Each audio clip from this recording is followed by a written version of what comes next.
Welcome to the very first episode of the Mystery Matt MO channel's True Crime Allegedly. Allegedly. This is my co-star Nancy, and I'm Sarah. Hi. Bear with us as we just want to get the channel launched. We are still under figuring stuff Construction? out. Yeah, we're under construction. We're still trying to figure things out, and hopefully we'll get a new camera soon, so we won't be so in your face. So, ready to dive into our very first case? I am, because we were supposed to record this a bit ago. Yeah. And you told me snippets and said now you have to wait. Yes, I did. And I'm a bitch. I'm not a fan of waiting.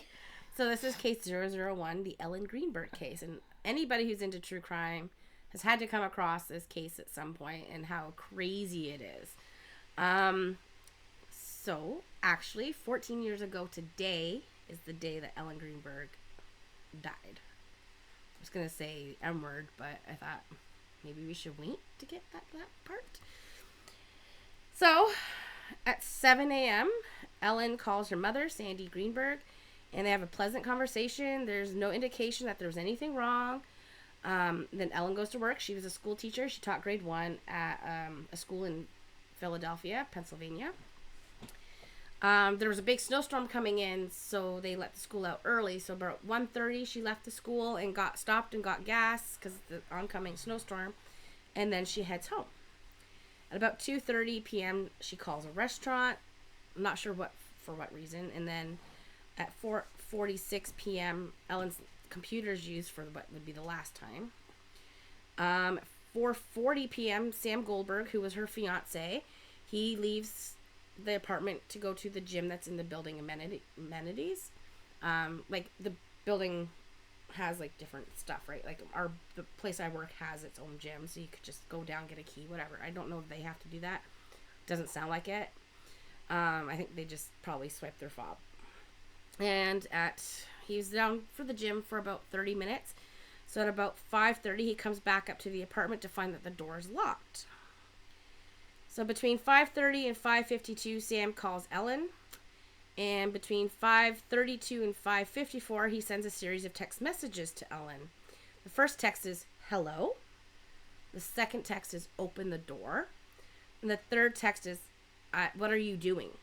And the fourth text is, I'm getting pissed, exclamation point. The fifth one is, you better have an excuse. The sixth one is, what the fuck? The seventh one is, and the eighth one is, you have no idea. So to me, You have no idea. those are very aggressive sounding text messages. At least when you get to the what are you doing part and No, I'm he's getting entitled. pissed. Well, yeah. It's entitlement. Well, you'll find out why he's entitled. Oh, sorry. Yeah. So around 6 p.m., he goes downstairs to ask the concierge or security. I'm not sure what they call them at this building. They would be security where I work. To have asked for help to break down the door or to see if the security guard can get into the apartment. Because it was locked from the inside, which means what they had was one of those swing locks. So yeah. And of course security says, no, sorry, this is against our policy. Sam says it's okay if I break down the door. The security guard goes, go ahead, but it'll be charged to your apartment, obviously, because you're damaging common element. At 6:07 and 6:10, security tries to call Ellen's phone. There's no answer. At 6:14, Sam calls his cousin Camion Schwartzman. At 6:26, Sam's uncle, who is Camien's father, and he's also a very prominent attorney, James Schwartzman, calls Sam. At 6:30, Sam breaks down the door and finds his fiancée, Ellen, deceased. And at 6:33, 3 minutes later, he calls 911. At 6:34 p.m., Camion Schwartzman arrives at the building. Paramedics are just behind him by 2 minutes. And at 6:40, paramedics pronounce Ellen dead. Police also are on the scene and eventually leave with Sam in handcuffs. Now, I actually have the 911 call queued up for everybody. Let me just make sure that this is loud. This is from the Gavin Fish YouTube channel. So shout out to Gavin Fish. Quick question. Yes. Can paramedics pronounce? I thought a doctor had to pronounce. Yes, I think they it's obvious. Because I think It might be different in the States. Yeah, because I think in Canada it has to be pronounced by a doctor. Yeah. The paramedics can't pronounce. Yes. So I think it's different there. I think if it's an obvious sign and that there's absolutely no way to bring back somebody, they still can't officially. They can here officially. Anyway. Yeah. So let's go to the 911 call, and I want Nancy to really listen to this because to me it's really messed up. No, I need now. I just walked to my apartment. My fiance's on the floor with blood everywhere. What is the address? 4601 Flat Rock Road. Please come help 4001 now. Flat Rock Road. Is this a house or apartment? Oh no! Oh no! It's an apartment. What apartment number? Please hurry, Where please. is she bleeding from? I don't know. I can't tell. No, sir, you have to calm yourself down in order to get you some help. I'm sorry. I don't know. I'm looking at her right now. I can't see anything. There's nothing broken. She's bleeding. Ellie. You don't know where she's bleeding from? Can't see where the blood's coming from? I think her head. I think she hit her head, I think. But it's everywhere. Okay, it's everywhere. Think she might have fallen? Do you know what happened? She may have slipped. There's blood on the table. Her face is a little purple. Okay, hold on for rescue for her. Stay on the phone.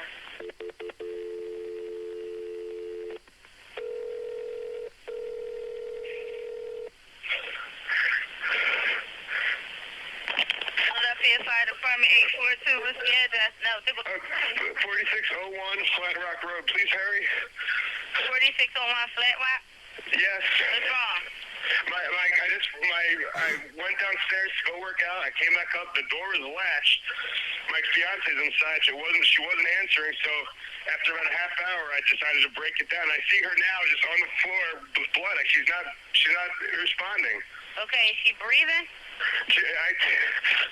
Look at her chest. I need you to calm down, and I need you to look at her chest. It's really. I really don't think she is. Listen to me. Someone's on the way. Look at her chest. Is she flat on her back? She's on her back. So I bring her. Look at her chest and tell me if it's going up and down, up and down. I don't see her moving. Okay, do you know how to do CPR? I don't. Okay, I can tell you what to do, okay, until they get there. I want you to keep her flat on her. God. Hello? Yeah, hi, okay. Are you willing to do CPR with me over the phone until they get there? I have to, right? Okay, so get her flat on her back, bare her chest, okay? You want to rip her shirt off. Okay? Kneel down by her side. Oh, my God. Ellie, please. Listen, you can't freak out, sir, because you Okay, I'm trying not to. Her shirt won't come off. It's a zipper. Oh, my God. She stabbed herself. Where? She fell with a knife. Oh, no, her knife's sticking out. What? There's a knife sticking out of her heart. Oh, she stabbed herself? I guess so. I don't know where she fell on it. I don't know. Okay, well, don't touch it. Okay, so I just let her down. Here now? I mean, what do I do? No, I mean, you can't. If the knife is at her chest, it's going to be kind of hard for you to do CPR at this time. Oh, no. Oh, my goodness. Okay. Police, which operator? 277. Is someone coming here? Yes, they are. You said 4601 Flat Rock, right? Yes. Okay, someone's on the way. And the knife is still inside? Wait, so what? The knife is still inside of her? Yes, I didn't take it out.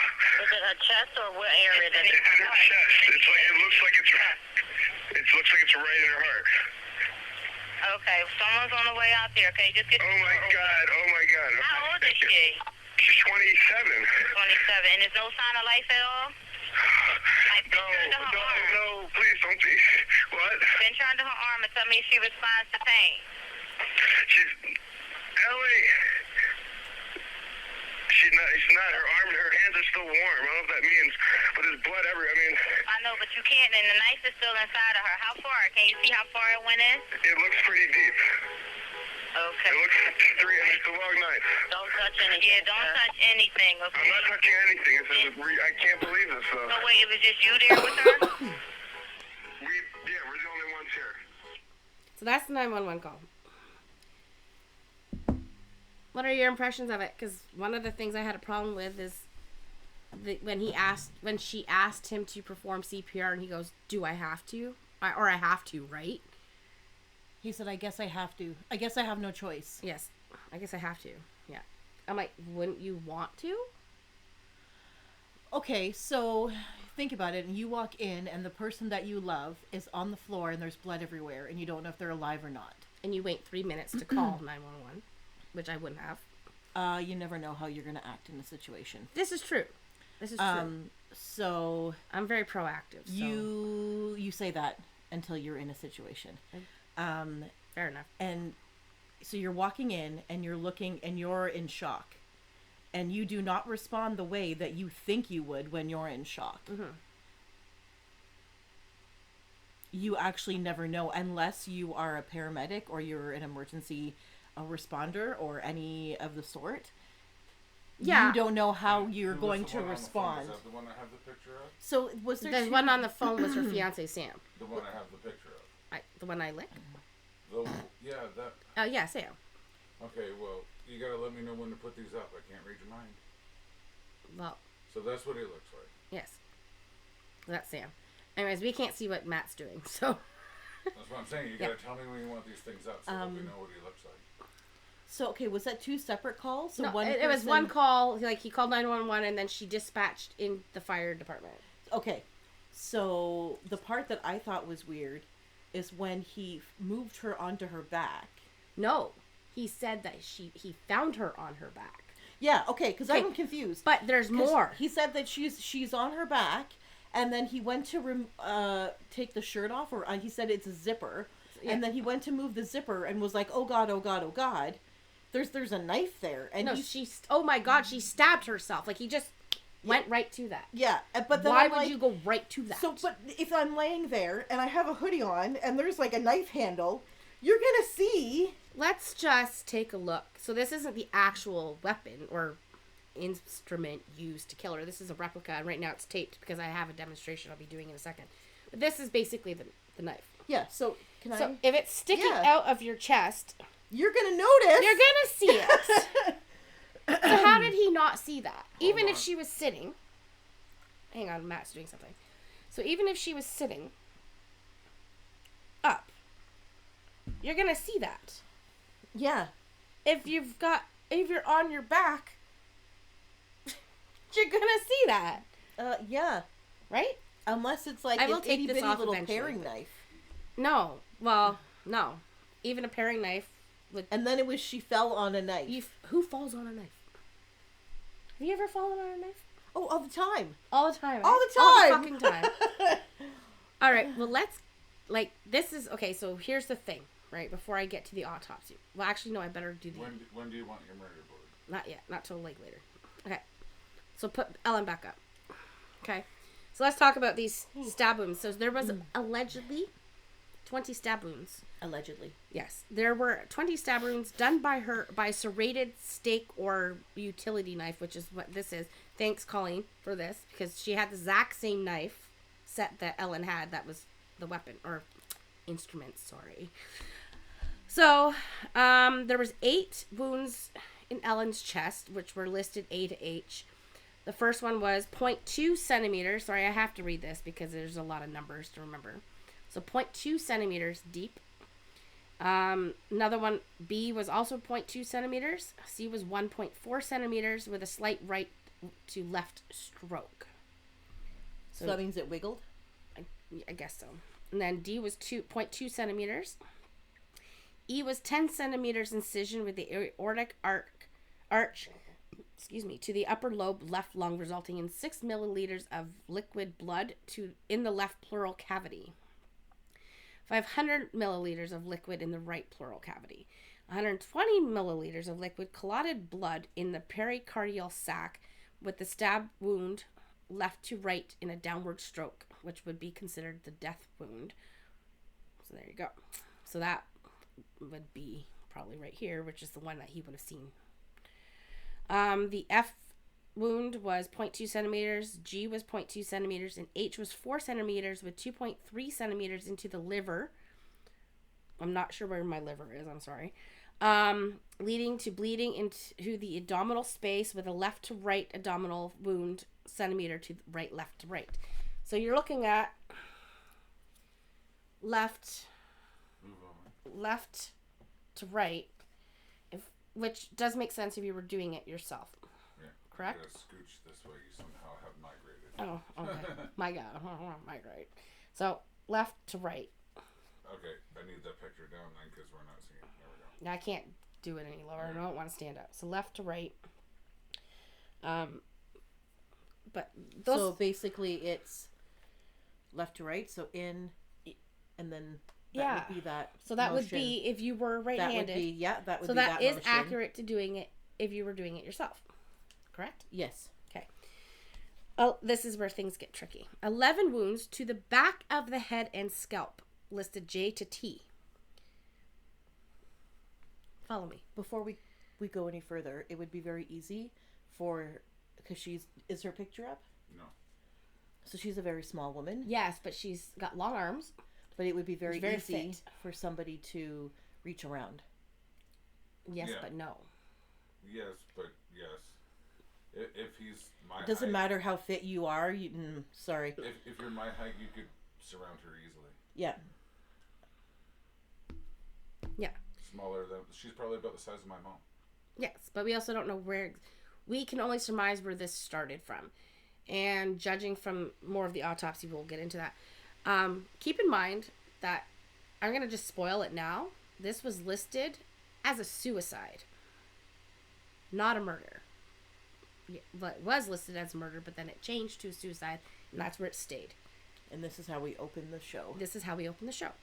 Okay, so there was 11 wounds to the back of the head and to the scalp. So you're taking this. Can I? Taking it down. Can you see how awkward that is? Nancy hasn't even seen the pictures. I know where the pictures are. So, that would be literally, in, out, all over the place. It's not easy to do. No, it's not. But also, you have to have enough force to go through your scalp. So the first one to the scalp is and then 6.5 centimeters deep. And then, didn't she get into the back too? Right into the back of the neck. Okay. So that was hang on. So J is 6.5 centimeters in the scalp. K is 0.3 centimeters left to right, back to front. That's some force. So left to right. So in this way. Yeah. Pull that way, and then up and yeah. No, that's right to left. Maybe on from the screen, right? But left to right. If you're looking at you. Yeah. Yeah. If it's from left to right. I want to push through her because I don't know how good the other Colleen's way got around. this paper on it. So, but that is awkward, and you can't get a Yeah. good grip on the handle. No. Right? Okay. Where was I? Oh, that. The only YouTube channel where the girls kill each other. No, Allegedly. not really. Not really. Allegedly. We are not the only channel to do this. Maybe actually using a knife, because I think Gavin Fish had his Don't wife. show any of that logo. Oh, right. Sorry. Colleen did that. She should have used the other side. Or just electrical tape. Yeah. No, because I needed to do that. No, I mean how to Oh, right.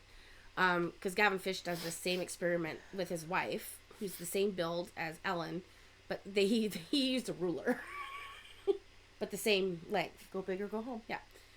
Anyways, but you're also got to remember, you're going to get blood on your hands. And knives become slippery. There is no guard here to stop you from slipping onto the blade. No, Well- but you're also not going to stab yourself in the head. No, you're not. You're not. So, Can we just talk about that? in a minute, let me get through this Okay. first, okay? So hold on a second. I want to talk about this guy for a second. Sam, Yeah. what do you want to know?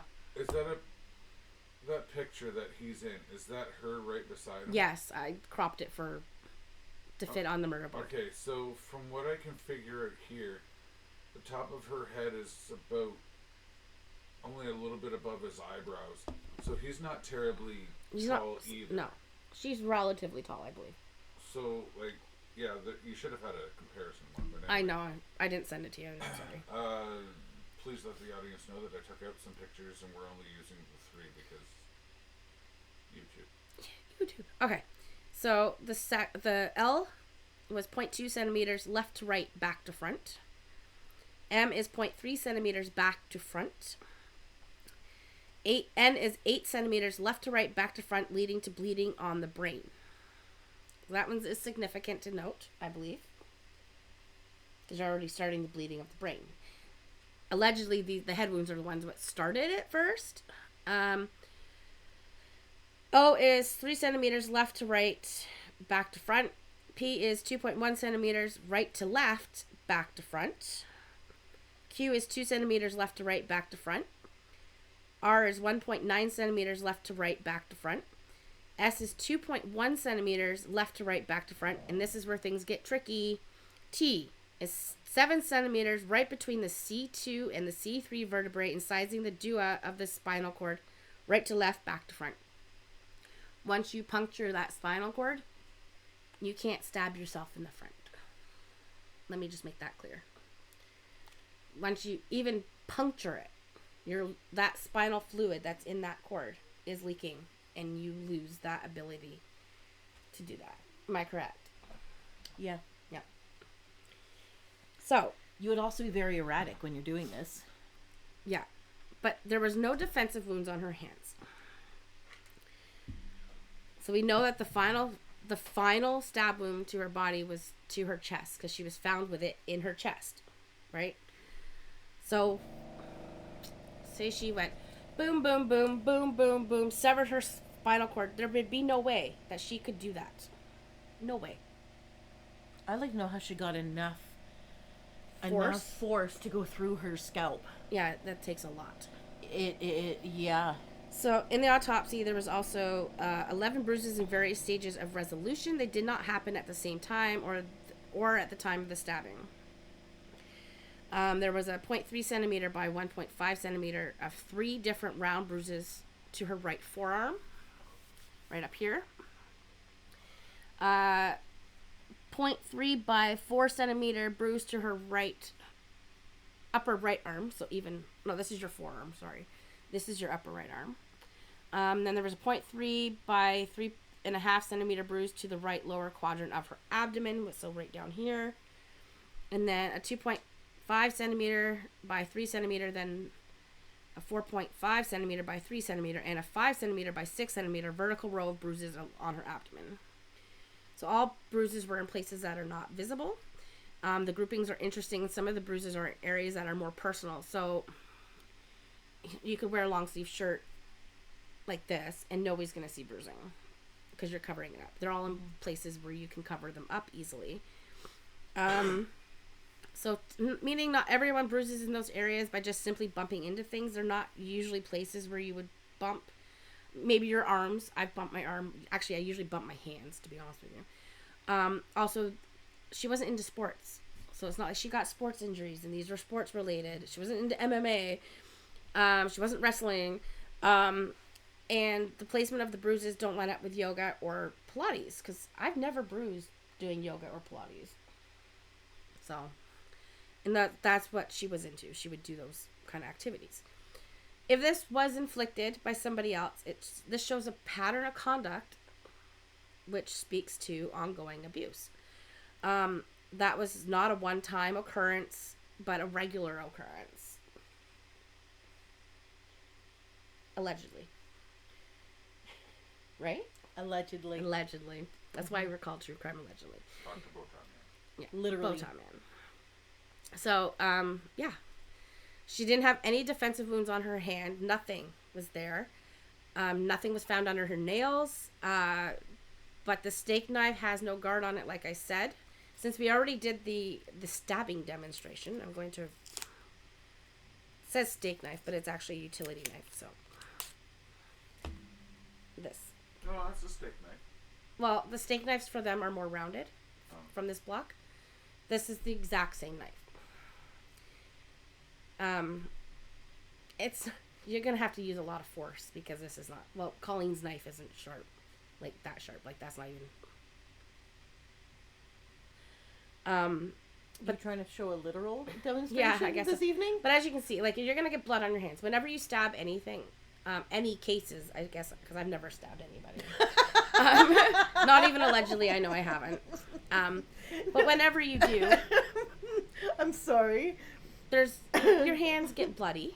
Mm-hmm. Then it's gonna drip Sweaty. down. Especially if Adrenaline. you do this, the blood's gonna fall back down the handle, and it's gonna become very slippery. So therefore, there's no guard on here. So your hand's gonna slip, especially if you're stabbing yourself that many times, and she's got nothing on her hands. Oh, wait, there's more. Her left hand was completely clear because when she was found with a pristine white bathroom hand towel in her hand with not a speck of blood on it. Sorry, what? I can just imagine how much blood this produced. And a pristine white towel? Pristine white bathroom towel. I can't show people this because Matt said I cannot. That's a lot of blood. Mm-hmm. How do you get a pristine white bathroom hand towel with not a speck of blood on it? That's why you can't show it on YouTube. A lot of blood. There's actually, yes, there is. But you can go find these, and I will tell you at the end where you can go find some more pictures when you're interested. You can put it in the description. It already is. But a lot of the information I've obtained is from gavinfish.com and his YouTube channel. The links will be in our description box. Gavin Fish has covered this case extremely extensively. He's got so much information. Go check him out after you're done watching this.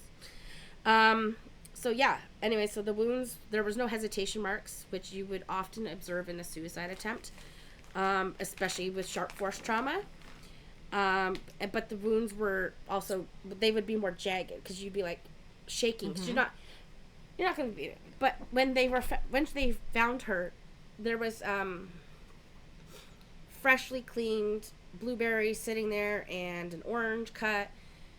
I don't know about you, but I've never been preparing food and go, oh, this is a great time to kill myself. I think I'll stab myself today. Right?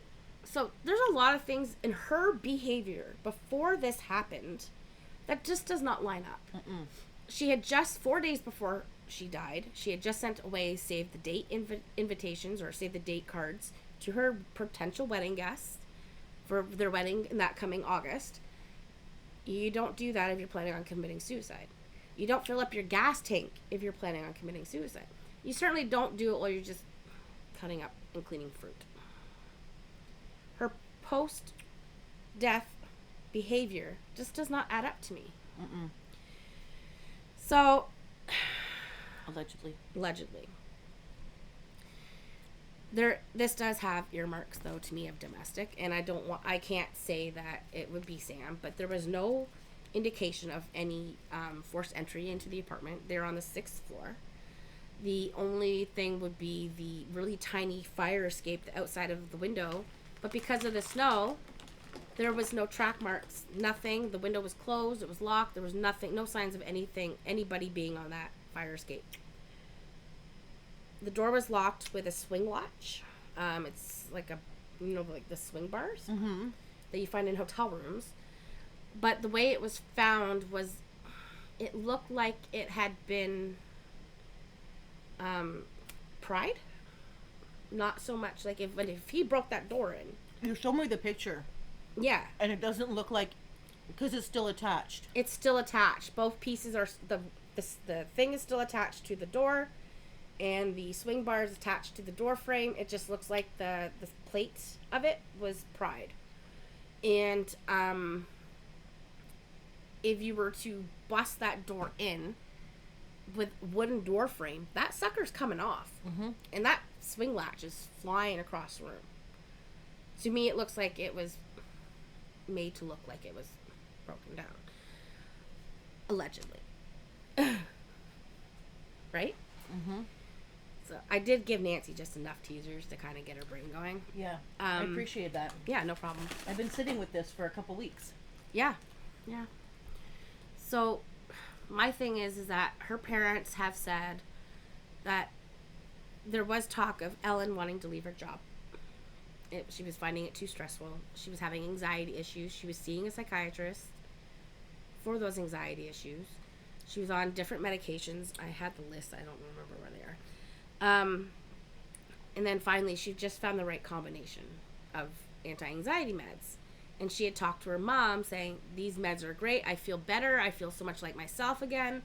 But there had never been any talks of suicide.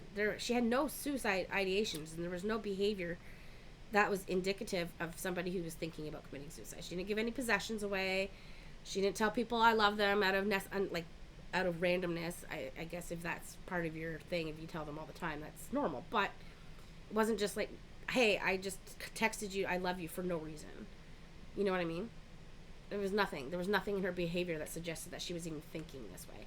And even her psychiatrist said it never came up. So yeah, she was seeing a psychiatrist. She was seeking mental health, professional help, and she was on medication for anti-anxiety. Anxiety is not going to make you commit suicide. It's completely different. You can learn. Just have to learn how to balance it. Yeah. I have anxiety, and I've never once thought of killing myself. You've never had those thoughts that everybody would be better off without you? No. Well, I'm glad you've never had those thoughts. I mean, like, maybe, but not suicide. I would think about running away. That's still part of it, yeah. Yeah, still but, mindset. But I think that's more my depression. Mm-hmm. But when I'm having, like, an anxiety attack or something, I don't have those moments. You know. But, I mean, like, to take myself out completely, I'm gutless. I can't do it. You know.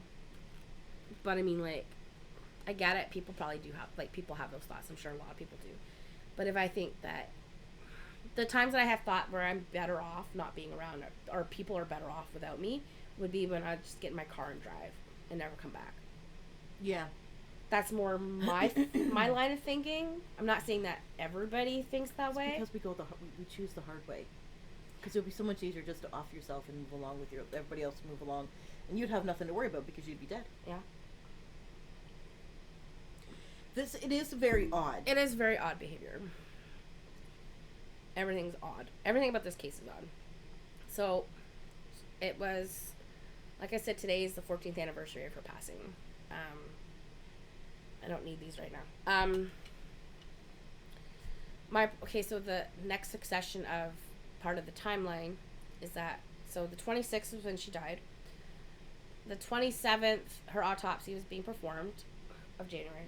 And then the property management called the police to ask about releasing, or wondering if Sam's uncle, what do I call him, James Schwartzman, excuse me, could get into the unit, or into the apartment, because Sam needed clothes for the funeral and stuff.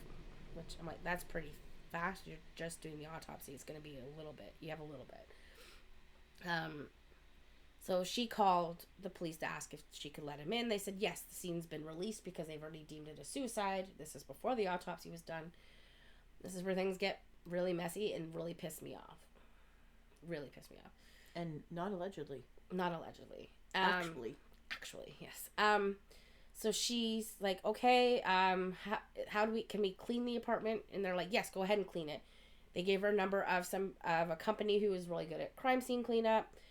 So she called them. She had them come in, clean the apartment, but she was smart. She videotaped everything first, the way it was before the cleaners came in case there was any damages to furniture. This is the property manager of the apartment building. So before they came in to clean, she videotaped everything, including all the crime scene, which the police apparently did not do. Which they still should have treated it as a suspicious death until otherwise ruled. And they did not. They basically, oh, it's a suicide? That's what Sam said? Okay, then that's what it is. They just took his word for it. I struggle with the cases we have in the States. Right? Because they're so stupid. Honestly, it's not that much better here. It really isn't. Just wait till we get to the one Canadian case I have planned in the future. It'll piss you off. We're talking to each other, too. Talk to the people. We're talking to both. We have to look at each other. Anyways. People want to talk to you. They love you. So, she gets the cleaners in. They clean the apartment. Sam's uncle, James Schwartzman, comes in, and not only does he pick up clothes for Sam, he also takes Ellen's 3 laptops and her phone. What business does he have taking her stuff out of the apartment? Right? The autopsy reports comes back. The police find out that, what is his name? Hang on. Dr. Osborne ruled her death manner of death as homicide.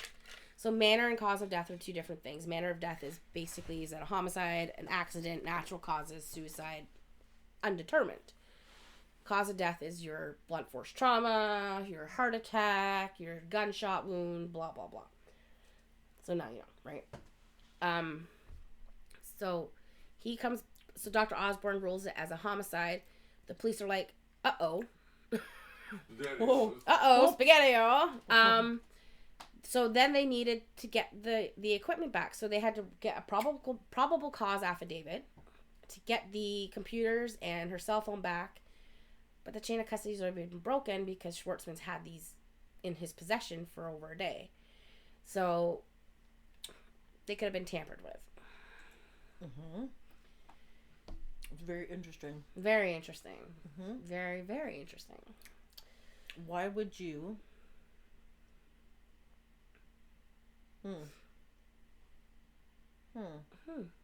Things that make you go, Mm-hmm. So, obviously the police bungled this investigation right from the beginning. I'm having John Benet Ramsey vibes right now because they bungled that investigation too. Oh, to hear more on that, you can check out... Well, we're hopefully going to release some of the older podcasts that we used to do on the Mystery Mat Spotlight. Some of them are already out. Some of them are already out there, but maybe the 4-piece John Benet Ramsey one will come out eventually as a redo, or maybe we'll redo it. I don't know, because there's a lot's come out since. But they bungled their investigation too right from the beginning. This one I found was, until you have an actual manner of death, you should probably treat that kind of crime where there's a lot of blood and stab wounds as probably a homicide, just to cover your butts. Take photos, take videos, measure the crime scene, take pictures of the body, take evidence like forensics and oh my god, I can't even think of the word right now. Shit. Anyways, just take all the evidence that you can get. Have it. That way, it's there. You have it. If it's ruled a suicide, then you don't need it. But at least you have it. They did not do that here. They should have taken her computers. They should have taken her cell phone. Mm-hmm. They should have done everything to treat it the way that it should have been treated.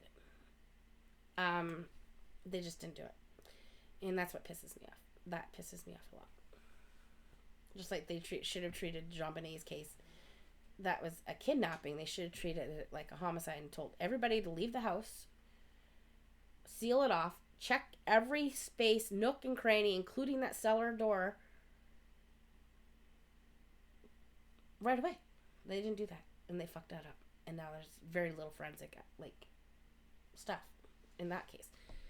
I just find that the police are taking way too much stock in what Sam's account of things are. I did find it odd as well in the 911 tape that he right away established that he wasn't there. I just got back from the gym. They don't care where you were in the 911 call. Just to the point. I found my fiance, which he never once, I don't think, called her that. I found my did he once? Oh, and then I found my she's on the floor, and then he wouldn't label it. I don't really look too much stock in that part as much, but... Do we get into what the uncle played? Yeah, we're gonna get there. Okay. I'm just interested to find that out. Oh, well, we'll get there. Oh wait, I don't want to go too far. So after the detectives entered the apartment on the 28th, which is 2 days after her death, the property owner tells them that she has the video of the apartment before it was cleaned, and she provided a copy of this video to the police. She's at least doing the job, right? Someone's will run the country. Allegedly, they lost this tape. They don't have it anymore. Yeah. So, in a press release on February 1st, to the public, this stated the ME's findings as to the COD was, or manner of death, I guess, was homicide. But on February 3rd to 4th that year, the police department claimed her death had not been ruled a homicide, but is being investigated as suspicious. On February 18th, during a big meeting with like the head medical examiner, the chief medical examiner, and the medical examiner who did the autopsy, as well as the police declared that Ellen took her own life, and Dr. Marlon Osborne had to update the manner of death as suicide without explanation. So he just changed his mind? No, he had to. They made him. Yes. So Sam also told the 911 operator that Ellen was on her back on the floor. When law enforcement entered entered the apartment, she was sitting in the corner. So her cabinets go like this. Her stove is here. Her cabinet's here. She was sitting in the corner with her legs out and her arms down and her head to the side. That's a big difference from being found on your back, right? I don't like the way this is playing out. This makes me very uncomfortable. Yeah. So that's, and there's like a smear on the blood on the cabinet. It looks like her head drooped and then moved back. We already talked about the swing bar lock and how suspicious that looked, and that's one of those things. So there's tons of videos to show how you can easily open those locks from the outside of the door. So even if it was locked, he could have probably gotten in without breaking the door if he just used like a credit card, because it's not hard. It's not hard. People do it all. There's a video of somebody who did it with one of those do not disturb signs on your hotel doors, and he just slipped it in, boop, popped right open. I don't know where I saw it.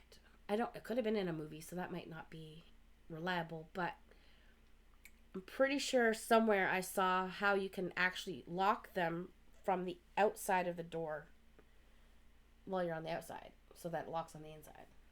I'm pretty sure. I cannot find it though.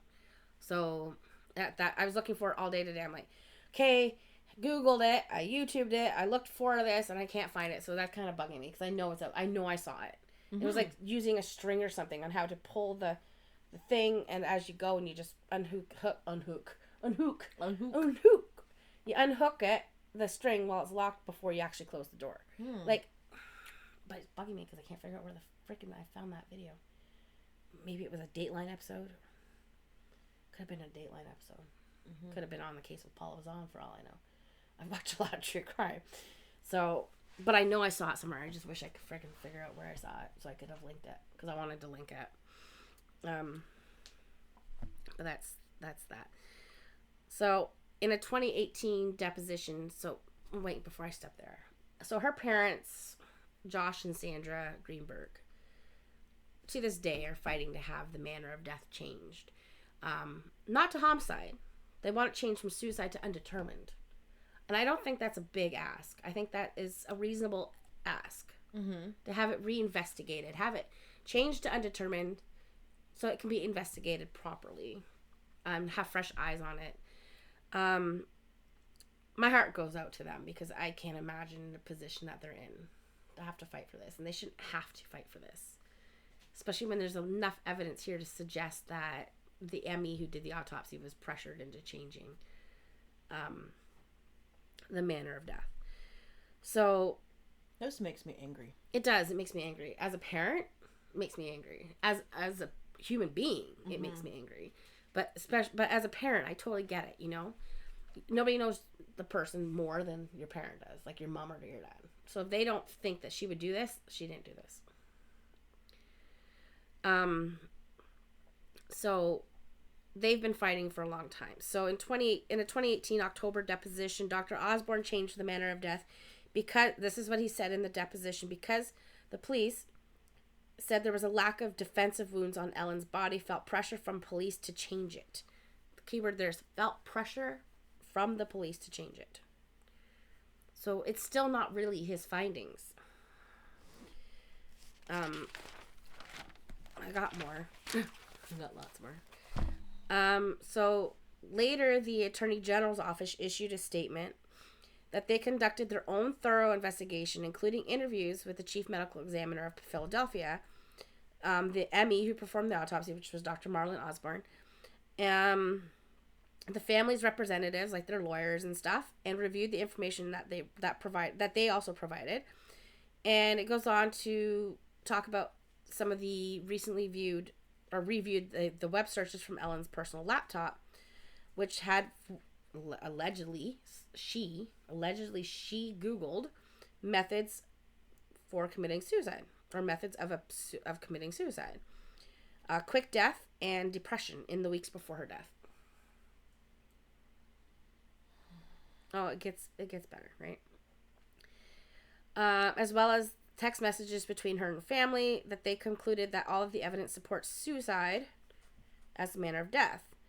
But nothing in the text from her mother indicated that she was ever in serious mental distress. Like there was, like I said earlier, there was nothing that indicated anything that she had any ideations of suicide.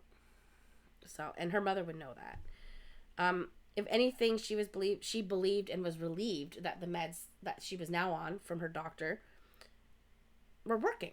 And she was excited for that because now she felt like herself again. So these internet searches from her Safari search said, in December of 2010, they searched for suffocation, as well as on Wikipedia. On January 3rd, CNN found a sexy fantasy death news story.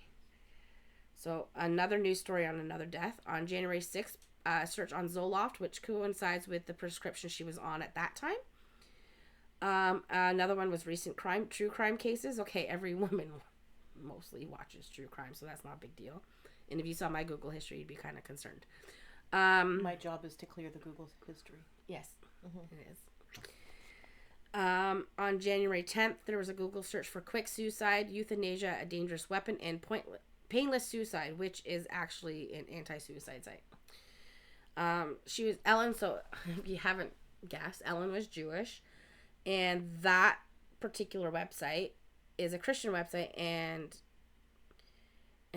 they don't have all the same beliefs. Jesus isn't part of the Jewish theology. In this case, was saying that it was all talk about Jesus.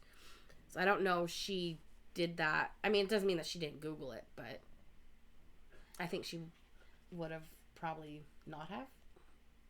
I don't know. Yeah, they don't believe Jesus has come yet. Right. So Guy DeAndrea, who was in the DA's office at this time and had the case files for years, said that there was no web searches for this or really anything. He asks, so why, since he's left office, where did these searches come from?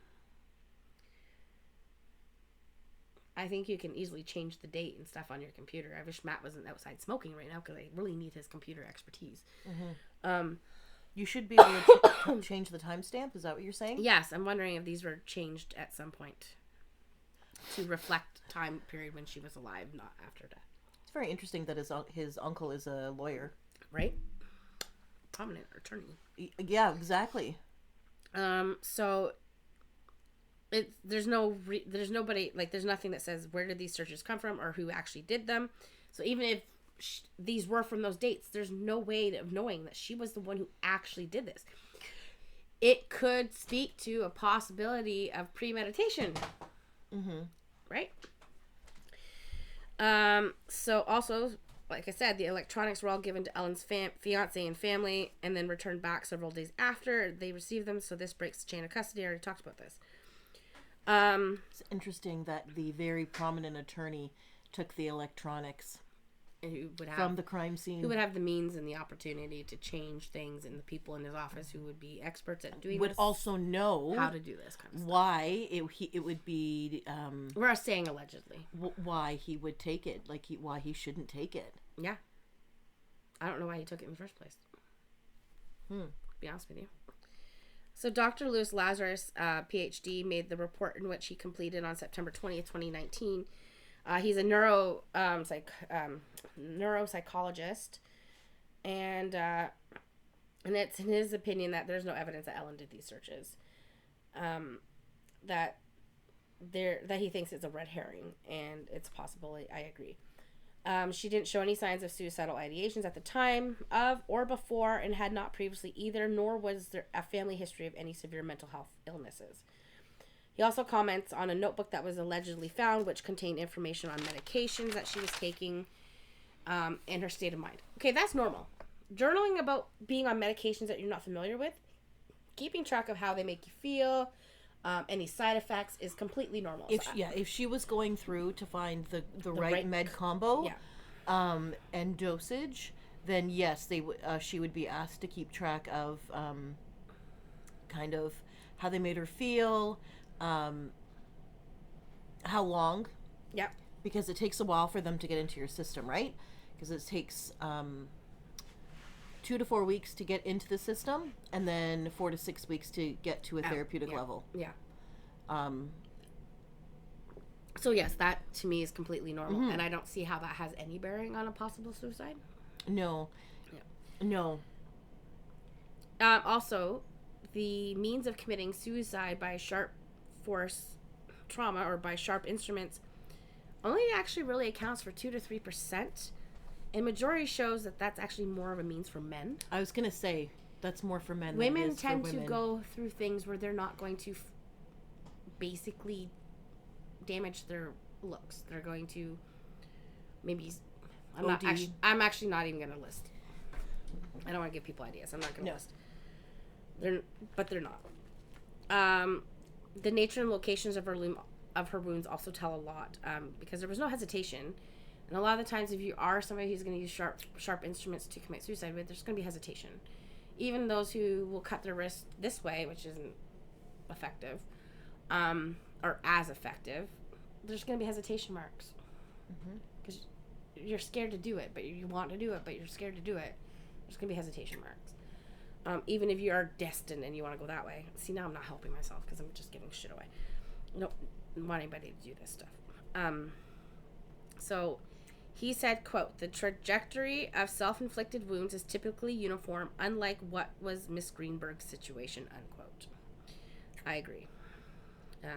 That's just my opinion, though. Because of all her wounds were in different directions, up, down, side to side, all over. They were all over the place. Her behavior didn't line up with somebody planning to commit suicide or take their own life. Like cutting an orange 1 minute and offing yourself. She didn't give away any possessions. She didn't say goodbye. Her affairs were not in order. There was no note. We already talked about the fact that she wasn't in the original position she was found, obviously I think that was staged too. I think maybe she was on her back at one point because there was talk that there was blood running from her nose down her cheek. So at one point she was on the floor because it's not going to run that way. If she's sitting up, it's going to run down. Yep. So there's some staging. To me, there's some indication that there's staging. We'll talk about staging later. So the Greenberg, you've heard me say this name before, Dr. Cyril Wecht. So the Greenbergs approached him in 2012, and he reviewed the records and materials from Ellen's death, and he said, quote, "Suicidal stab wounds can rarely be multiple. Suicides by stabbings are becoming less frequent with simpler choices," unquote. And then he continues on saying, quote, "Stab wounds to the back are unlikely to be suicide. A murder usually involves multiple stab wounds to the side, back, or stomach. In a suicide, there may be additional cuts across the wrist or tentative stabbings to see if it will hurt or to work up the courage. Then there will be only one wound. And most likely in the chest," unquote. To me, I agree. This makes no sense to me. No, her manner of death is wrong. Then he said that his opinion that her death was suspicious of homicide. So they actually, the Greenbergs have actually consulted quite a few experts in death investigations and stuff like that. Dr. Wayne K. Ross, who's also a forensic pathologist, he reviewed the information and concluded that her stab wounds through the cranial cavity would have caused her to experience severe pain, cranial nerve damage, and dysfunction, and traumatic brain signs and symptoms such as numbness, tingling, respiratory depression, neurogenic shock, and impaired or loss of consciousness. Yeah. He also said that he found evidence of strangulation, that there was marks on the front of her neck, which is consistent with fingernail marks, that there was multiple bruising under the neck and the strap muscles over the right side of the neck, and patterns were compatible with manual strangulation. So if somebody's strangling you, you're going to be doing this. We saw that in the Jean-Bonnet case as well. Yeah, so also he mentioned the multiple bruising on her body with various stages of healing, so he looked heavily into that. And he also said that his findings were indicative of homicide. So, all signs point. The dumbass police officers. Yeah. Sorry. I come from a family my grandfather was a police officer, and he was chief of police, and I think he would, if he had seen this case, he would have been like, this is why people don't like us or don't trust us. Yeah. So There was also Dr. Henry Lee, who concluded the same stuff, that there's evidence of stab wounds where some of them were done post-mortem. I don't know about you, but if I'm dead, I'm not stabbing myself anymore. How do you get post-mortem stab wounds, Nancy? How do you? Huh? How do you get post-mortem stab wounds? You don't. You just don't. I think my brain is broken. I broke Nancy. I broke her. I broke the Nancy. That doesn't... That makes absolutely no fucking sense. Like, absolutely. Like, I even have my Italian hand going. Like, absolutely the Italian no hands fucking out. sense. The Italian hands out. Hey, Matt. Yeah. I'm just going to backtrack a little bit because you disappeared when I really needed your opinion. Right on. How easy is it to change your Google search like, the timestamp on your Google search? It can be done, right? Yeah, but you would probably have to know some hacking stuff, I would think. So, but a lawyer would have connections to criminal attorneys or criminal defense attorneys or something who would have investigators in their pocket, or, well, all lawyers have investigators in their offices who would probably know how to do that, right?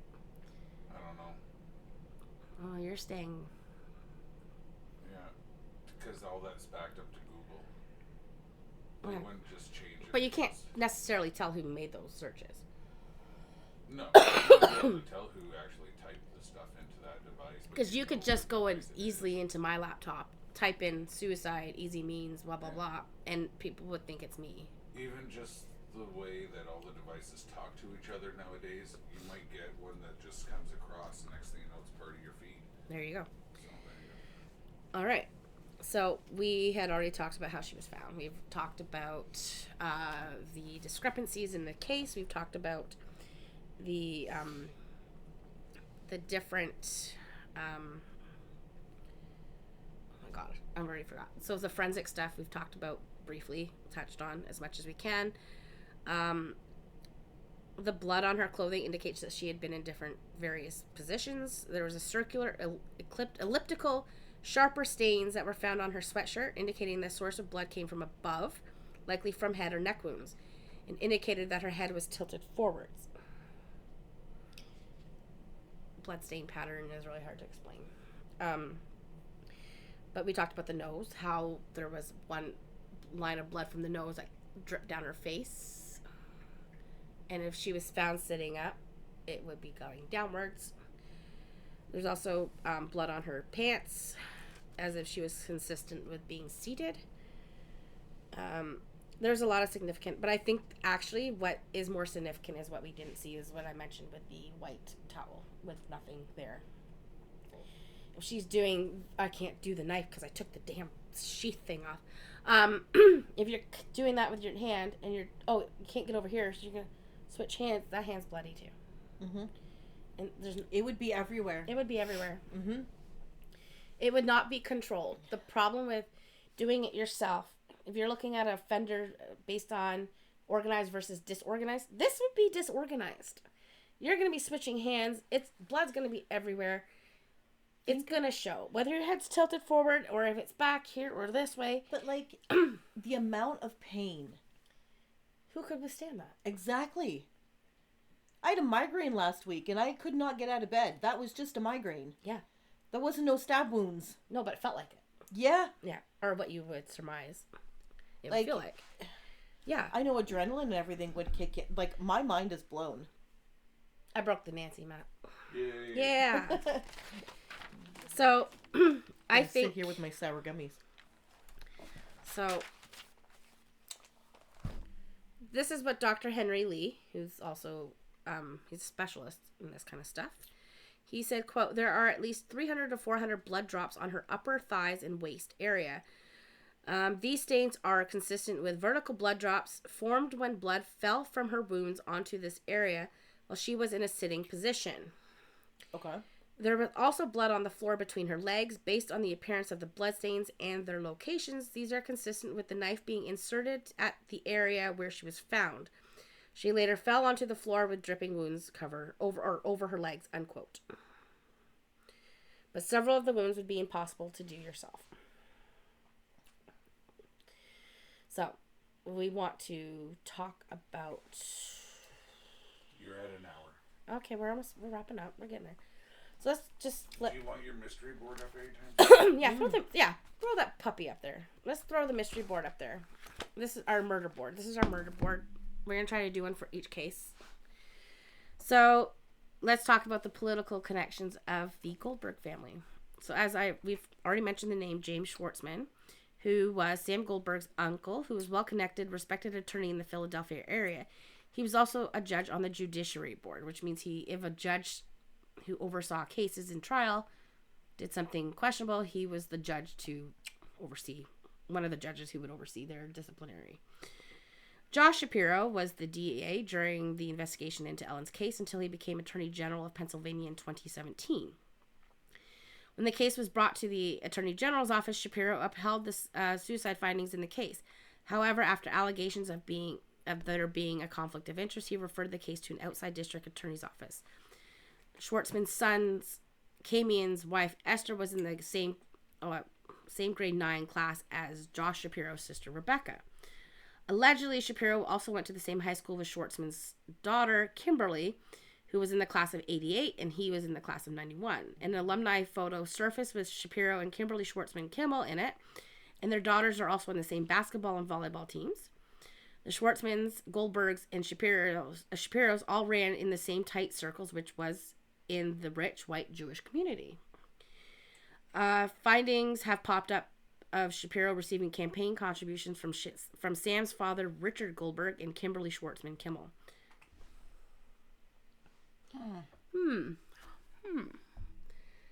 It's very interesting, because I think having that kind of political connectedness in your community really says a lot, and it can't be looked at any differently than it is a conflict of interest. And the fact that you have somebody who's quite powerful in your family, like James Schwartzman, who, like I said, is a well-respected member of the community. He's an attorney. He's well-connected.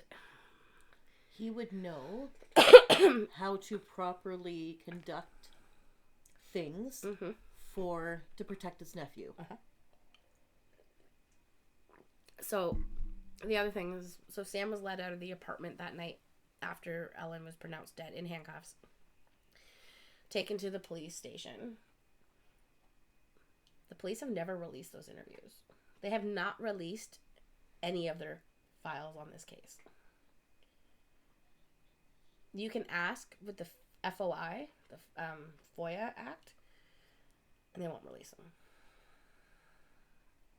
I mean, that's kind of sus, as my daughter would say. It's sus. It is sus. It's sus. Super sus. Yes.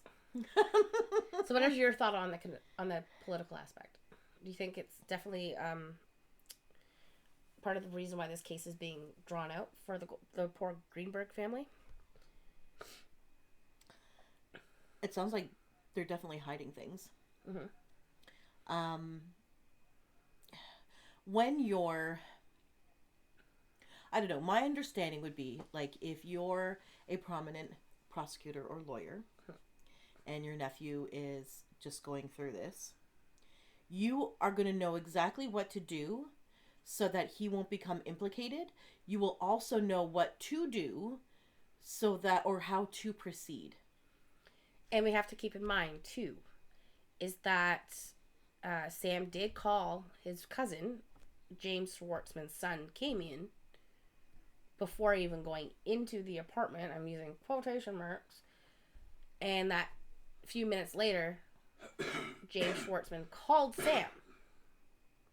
And then Sam went into the apartment. And then 3 minutes later, he called 911. That part's interesting. That's why we brought it up. Yeah. I wanted to re-bring that up. Hey, after we talked about did you finish what you said you were going to do for me? Or, I fucked up. What do I do? How do I fix this? How do I not do this? Because there's parts in that 911 call, to me, that seemed like he was overacting. Yeah, because if you've lost all rational control, you're not going to pull yourself together when somebody says, you need to calm down. Yeah, never in the history of being told to calm down will you calm down. No! You're going to go completely bonkers. You might be like, okay, hang on. oh my God, I still don't know. I don't know if I can do this. I don't know. Like, but you don't go, oh, okay. No. Oh, do I have to? Or I have to, right? Like, and then he goes back to mile 50. It's like, oh shit, I calmed down too much. Too quick. Now I gotta get back in there. She fell on a knife. Oh no! That was the worst part. Oh no! She fell on a knife! Or she stabbed herself. Oh. Why would you go to automatically, she stabbed herself? Why not, oh my God, she's been stabbed. Somebody hurt her. Or somebody hurt her. She's been stabbed. But she fell on a knife. Or she stabbed herself. Why would you go right to that? To me, in what we would call criminal behavior and profiling, that is calling and setting up the narrative. And the police freaking fell for it. 1 second. Hook, line, and sinker. I bet you those in my opinion, allegedly. I bet you in those interviews, it's just a bunch of them sitting there talking a bunch of bullshit for them to say, yep, we need to say that we're doing this, but don't worry, you're going to get off scot-free. Don't worry, you're fine. So is this why he's entitled? Yeah. He has some rich connections. Rich, white, Jewish community. Not the poor Jewish community. Because if he was poor, he'd be in fucking jail. Even if he didn't do it, he would be in fucking jail. Karma's okay, not just Jewish, but if you're a rich white person, you're gonna get off. You're gonna have more connections. You're gonna be able to get off. If you're a poor white person, like we saw in the West Memphis 3 case, because they couldn't afford prominent attorneys, they got stuck with public defenders. And I'm not saying that the public defenders were bad, because Dan Stidham has proven that he's like, oh shit, these guys are innocent. He really believed them, and he worked his butt off to prove it, and he still is. And he's a judge now. But those boys were poor. They didn't stand a chance. If those 3 boys, the West Memphis 3, were from rich families and not living in trailers, they would have probably, oh, they didn't do it. They're good boys. If you're rich African American, you might, because our society is completely OJ got off. OJ got off. And come on. Do we look stupid? No. I do. But I'm just saying, like, you have to look at not only your color. I hate to say it. It sucks, but it comes down to your color, your race. Well, it comes also down to your social economic status. Yeah, I was going to say, I think it has more to do with that. I think so too, but a rich white guy versus a rich black guy, I'm sorry, who's going to get off first? The rich white guy. No, I think it would be the other way around. Do you? I do, yeah. Nowadays, maybe. I don't know. I just find that yeah, everybody's going backwards. So I don't really believe that nowadays. Well, Trump is starting to like. Okay, I'm gonna turn back to you guys then. All right. Anyways, we'll ditch the political shit, that kind of political stuff, because I agree. Staging. So this is why I believe that the crimes, the scene. I can't say crime scene because it's not technically a crime scene, but we all know that it's a crime scene. That there was staging, and this is stuff I got from my new book, my baby, the CCM. Is it in the picture, Matt? I can't tell. Yeah. Okay. Who got it for you? My husband, Mystery Matt. It's my $100 textbook, and I love it. I've already done like 3 cases for this channel with this help. Anyways, so now that I've already posted, my husband's awesome. Staging is often visible during domestic homicides where death may be staged to look like an accident, natural death, or suicide. There will be a change in the pre-offense behavior where the unsub would be loving and more attentive towards his partner. Now, I'm going to bring up something that has come up from the Greenberg family, Ellen's parents, that she had wanted to quit school or quit teaching and move back home. And that apparently, not sure how accurate this tidbit of information is that all of her toiletries were packed up. All her makeup was packed up. How important is your makeup if you're leaving home? Is that the first thing you pack up? To make sure you have? It's the last thing I pack up. But it's the first thing you want to take. It's the last thing I pack up because I'm going to do my makeup before I leave.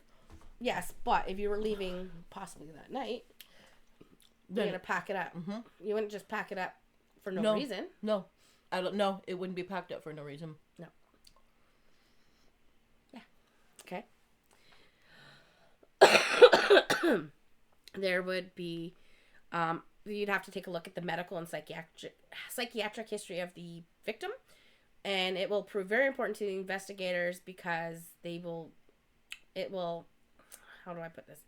If they believe that the partner may have staged the death to resemble that of a suicide or a natural death. So any kind of psychiatric treatment or medical treatment will give the investigators even more insight into the victim's behavior leading up to it. So if they do have a history of talking about suicide in their sessions with their psychiatrist, or possibly maybe former attempts that would show up on their medical records, they would need that information so that they could tell whether or not this possibly is staged or not. Not necessarily that it would be staged, because there's still always that possibility that the partner killed the other person and made it look like that because they had a history, which we don't see in this case. What? Keep going. Oh, it looks like you had something to say. I do. So forensic investigators might be able to find fingerprints on the murder weapon used. Not if you're smart. If you're smart, you wipe it off. Depersonalization may be present in the form of facial battery, which was not present in Ellen's case, and overkill, especially focused on one concentrated area, which I believe 20 stab wounds would be overkill, and in two separate concentrated areas. Just a smidgen. Just a smidgen. Yeah. Yeah. So to me, evidence is evidence of a personal assault. Domestic homicides often occurred in the victim's home, her apartment. And the offender may delay reporting the death in order to change their clothing or to establish an alibi, and possibly hoping a third party would find the victim first, which would explain why Sam Goldberg allegedly, if he did this, would want the building security guard to go up with him to the apartment and help open the door. Plus, the guard would be able to witness Goldberg's breaking the door down, except the guard was never went up there, and he said that in a deposition, and it's proven backed up by video cameras in the lobby that he never once went in the elevator during this time. Also, if the guard went up with Goldberg, he wouldn't be alone, and he would discover the body and possibly put on a show. Okay, what's your thoughts? Because that's all I got. How do I turn this freaking tablet off? My thoughts is that he caught her packing. And she might have thought that he was going to be gone longer than he had been longer than she thought. Mm-hmm. And he caught her packing. Maybe, but that's actually what I was thinking. Because that would enrage somebody to do know, something at that level. Do you know that the Muffin Man? Sorry. I've been limited coffee today. I'm struggling. That there's 2 times that is most dangerous for a woman to leave. The most dangerous times for a woman to get murdered there's 2. When she's pregnant and when she's trying to leave an abusive relationship. I didn't know the pregnancy part, but I knew yes, because a lot of partners might not want child, or they might find that it changes the way that the woman acts. It takes time away from the relationship, the attention away from that person, because now their attention's on the baby. And of course, obviously, I don't need to explain why, when you're leaving an abusive relationship, when you're pregnant, you get the attention, not the other person. Yes. No, I think that's what happened, in my opinion. In my opinion as well. In my homely opinion, which I am no expert. If you were to have a motive in this, that would be it. And then there was yeah. So, I know Matt hasn't been present for this whole conversation, but do you have an opinion on this? No. That poor woman, her last minutes were of terror. Yes. And I think that's horrible. I think that's awful. There's 2 reasons why I wanted to cover this case. And I think it's important to talk about that. It's, one, the shoddy work done on the case. But the main one is because I find that the way they handled the case and the way they just took the words of one person through a 911 call and possibly his staged behavior at the scene and him saying she killed herself. I wasn't even home. Like, he set up too much of... I don't know why these police officers didn't just see through it. And I don't know any police officer or law enforcement official who would say, well, you let us be the judge of that. It's because they're men. They're prominent rich men. Yes, but still, I don't know. And I don't know any personal officers who would treat They're in the that States. like that. Yeah. A lot of people don't have a very good opinion of women. It's true. Yeah. Do you know that most of the time when a woman goes missing, it's just listed as a runaway? Yeah. Because they don't, there's limited medical research. Mm-hmm. They just... This is also another reason why most of the sexual assaults and R words, by the way, I'm not allowed to say the R word, R words go unreported. That what is the number that they do have out there for percentages of women who have been SA'd or R'd is not accurate, is because those are the only ones that are reported. Yeah, who's going to believe me? They're going to think it was my fault. Yeah. Mm-hmm. And when they do report them, they back? don't have the evidence to back it up because they didn't do their SA kits. What happens if he comes back? Yeah. It's putting me in more danger. Mm-hmm. The way that women are treated in general makes me very, very angry. I'm not a feminist by any means, but yes, I agree. You cannot... I also feel we like... bring life into this world. Play devil's advocate here, though. I also find that actually the numbers are lower for men to report SAs and Rs because of the fact that, oh no, I'm a man, that shouldn't have happened to me. So those numbers are just as off, if not more so. But just because you talk about women's rights and women not being looked at as equals does not take away from the fact that there are a lot wrong with the way that people look at men. Yes. It's society in general. So honestly, I think no matter what, if you have ever been in an abusive domestic situation, don't be afraid to get help, but get help. Get out, get help. If you've had thoughts of suicide or any kind of attempts or anything, there are numbers out there with people who can help you. So you can look them up. Google's great. Go seek help, please, because the world is not better off without you. Your family is not better off without you. In fact, it actually hurts them more than you realize. And if have you been SA'd or R'd, don't be afraid to report it and make sure you stand up for yourself saying, no, I was this. This is what happened to me. Do this. Also, don't shower. Get your ass to the ER if it's just happened and have that sexual assault kit done. Sorry, I had to say it. Get it done because that is going to be the big factor. And yes, a lot of these kits don't get tested because there's so many of them waiting to be tested. And I said it during when we had our podcast, and I'm going to say it again. Any money we eventually make is going to go into having these kits and some of the DNA and stuff tested because I think it's important. I don't want to make money off these cases. I do not. I don't want to make money off Ellen. I don't want to make money off anything. Anybody's pain or their family's pain. So anyways, for us, that is the first one in the books. High five. Allegedly. True crime allegedly. Come back in 2 weeks.